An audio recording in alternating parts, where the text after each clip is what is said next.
Hi everyone! Mabilisang tutorial lang sa ating cameo cutting. Ito ang ating ika-cut today. So ito ang gusto ng ating client sa kanya yung layout.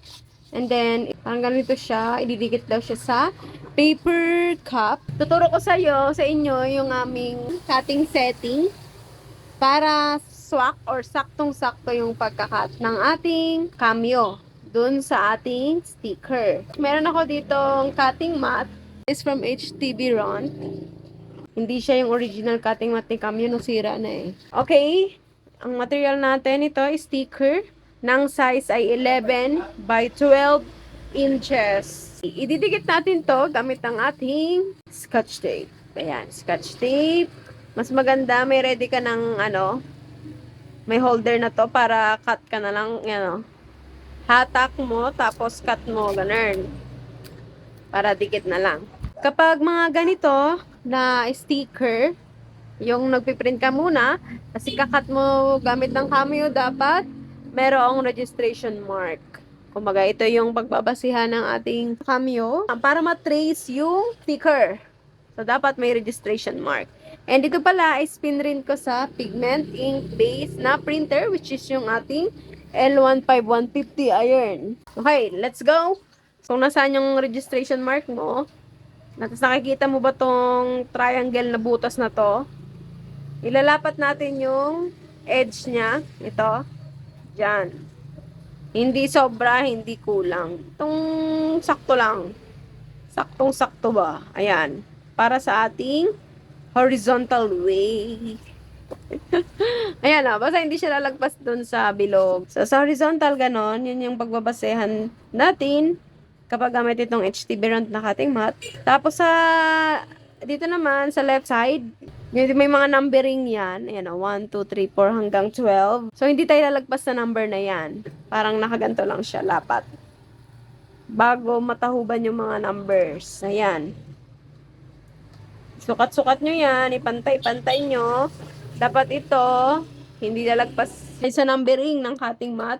Tapos ito, doon naman sa taas. Hindi dito ha, kasi magkakamali tayo dyan. Dapat dito sa may, ayan, dito nga, ayan na yan. Walang nagturo nito sa akin. Na-discover ko na lang sa pamali-mali ba. Basta ito yung cutting mat na HTB Ron. Ganito ko siya nilalagay. So, habang pinapantay-pantay ko siya, ayan, pantay-pantay natin yan. Tapos dito rin. Makikita mo naman yan kung pantay yan eh. Kasi hindi ka lalagpas dun sa mga numbers at dito hindi ka lalagpas sa butas. And then kapag okay na, naasintado mo na. Lagay tayo ng tape, isa. Tapos dito syempre, huwag yung tatahuban yung registration mark. Para mabasa niya ng maigi. Yung square or registration mark. Then after niya, dito naman, ganun din. Huwag yung tauban, be. Mga mark dyan. Tapos, pala kayo kung ilan ang gusto nyo ilagay. Masagana kayo sa scotch tape. Sige. Tapos ito, ganon. May registration mark din sa ilalim or sa baba. Ayan. Tapos dito. And dine.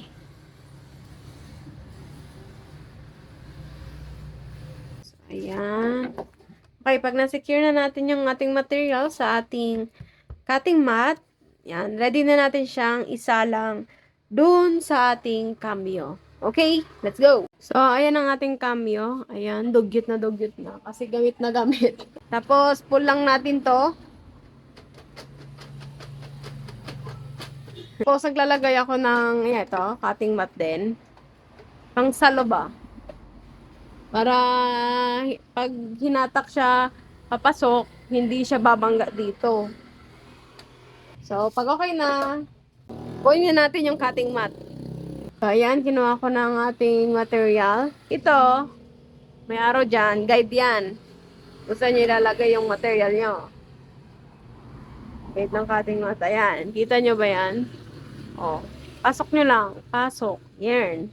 Pakapasok nyo, ang arrow, pa-up. Ibig sabihin, huhugutin niya, papasok. Pindutin nyo lang yan. pindot, tas yan. So, ayan, okay na yan. Na-secure niya na. Ito tayo sa ating computer or laptop kung saan kayo nag-edit. Tapos, silhouette. Open lang natin. So, mag-open ng inyong studio or yung design nyo sa studio. Then, after nyan, kapag na-layout nyo na dito, nalagay nyo na.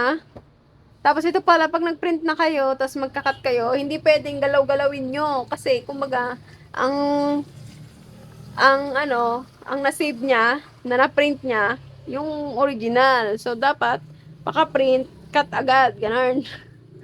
Huwag niyo nang gagalawin, galawin ko to, hindi pwede ganon. Kasi pag ginalaw nyo yan, hindi yan magsasakto doon sa pinrint ninyo. Okay? So, click natin yung send. Wait. Ayan. Then,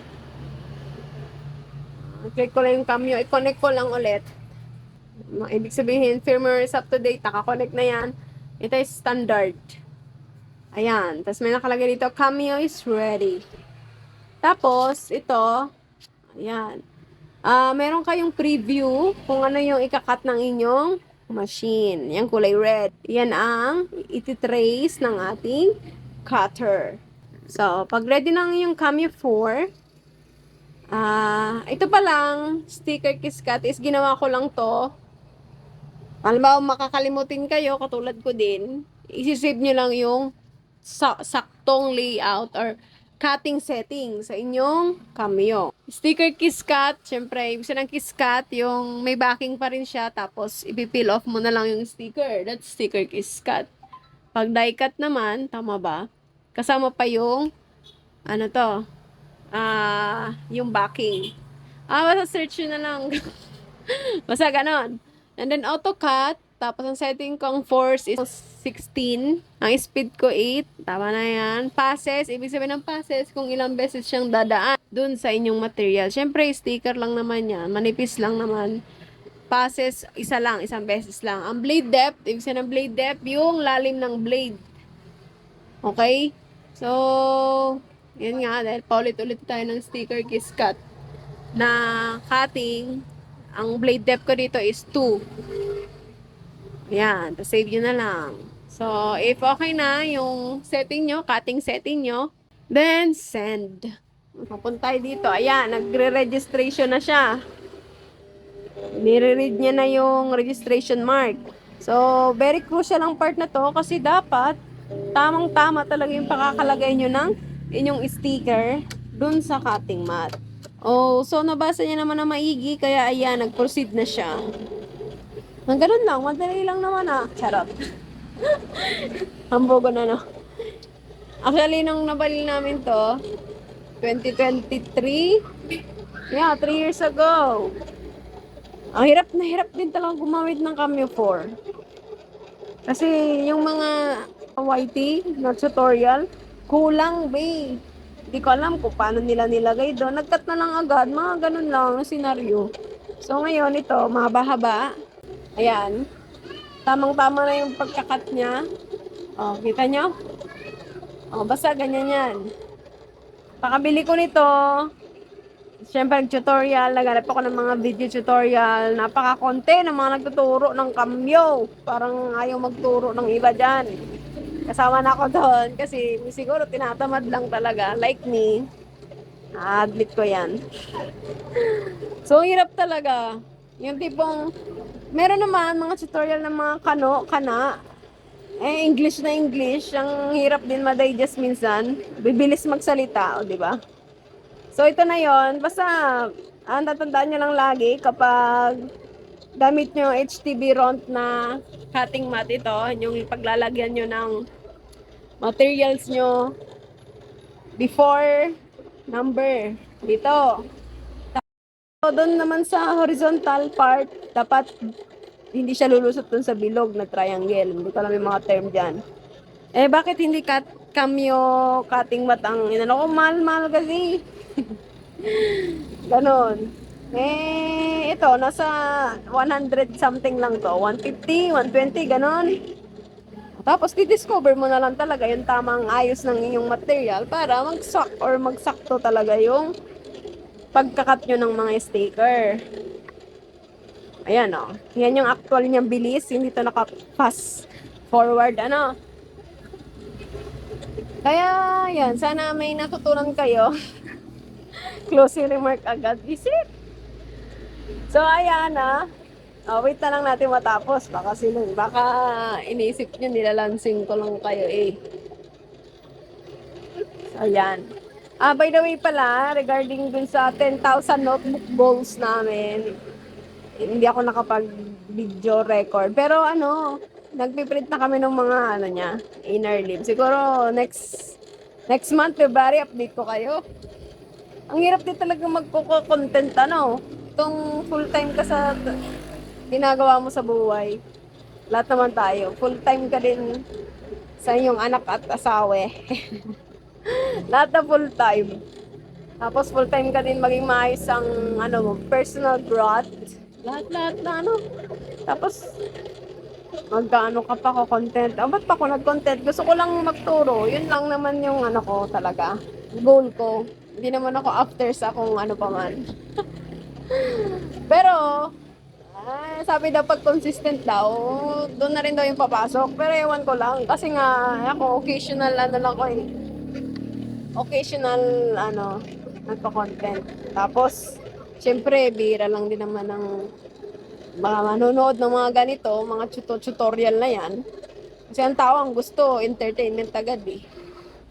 Pag ganito, boring baga, Unless, kung ang craft mo or yung passion mo talaga is dito, inline, tsatsagaan mo kahit nakaka-bad trip yung boses na katulad ka, di ba? Ay, nako. Tapos ito pa, isa pa dyan, as in sa tinatamad yung mag-edit ka pa. So, ayan. Pagpasensyaan nyo na. Pero minsan may mga nagko-comment dun sa, sa TikTok. Pagpatuloy na, salamat daw sa turo, bla bla bla. Nag-appreciate pala. Uy, tapos na oh. Thank you so much. Ayan nyo. Ayan, natapos na yung pagkakat niya. Yung arrow down. Pindutin natin yan. Para bumaba siya. So, syempre, tanggalin mo na yung mga tape. Ayan, tanggalin natin yan. Ayan.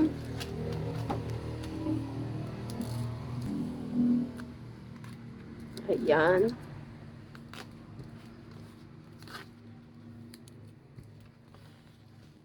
By the way, ito palang sticker is from, hindi siya kwap. Tingnan mo, hindi yan kwap. Wala yung backing, yung logo ng kwap, wala. TM ata to. Basta. Ayan. Tingnan niya. So, paano natin masabing tama yung pagkakakat ng ating cameo nung pinalo nyo yung tutorial ko sa paglagay dun sa dito. Ayan. Ayan, ginanto ko lang siya, Ping! Tapos, syempre, pag pinil mo yan, dire-diretso na yan, diba? Pera ba yung? So, ito na. Ayan. Okay na yan. Syempre, magsasayang na naman ako. Imbis, na yun eh. Kita na yan. Ito na yan. Ito na yung maging output niya. So, yun lang. Sana may natutunan talaga kayo. And good luck sa atin mga kaprinting. Ayun lang. Yan lamang po. At maraming salamat. Bye-bye!